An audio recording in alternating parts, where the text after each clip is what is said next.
All right, we're gonna do some homemade applesauce today.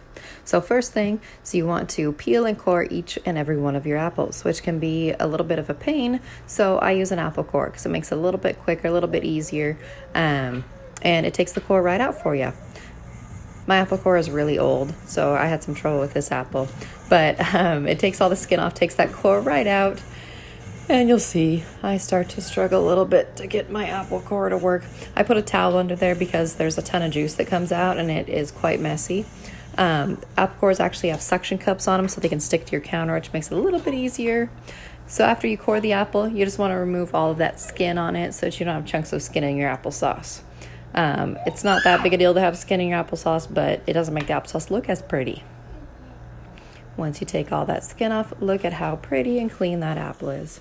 So I always rinse my apple slices after I cut them just to make sure they are extra clean. Make sure that I get everything off of them. Oh, look at how pretty they are. Next, you're going to bring them to a boil. You're going to cover them with just enough water to basically just sink them in there.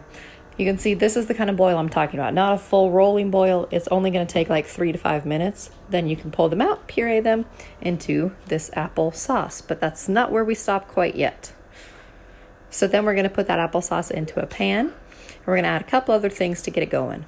So I always add sugar. This depends on what kind of apples you use. If you use a sweet apple like a Gala, you may want to cut back on the amount of sugar.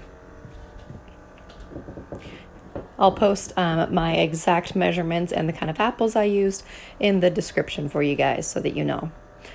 Then you want to add lemon juice. This is going to help balance kind of the acid in the applesauce, and it's also going to help keep your applesauce a nice and fresh, like that brown tan color. It's not going to make them turn all mushy and dark brown or anything like that. It's going to keep it looking pretty.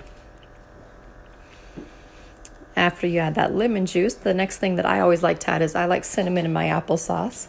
So I do extra cinnamon because, again, I like that sugar, I like that cinnamon, I like the sweetness. But, you know, this is going to vary on how much you like in your applesauce. I feel like it gives the applesauce a really pretty color, too. Then you're going to go ahead and put those in pint jars. Last thing you're going to do is water bath can those for 20 minutes. Follow for more.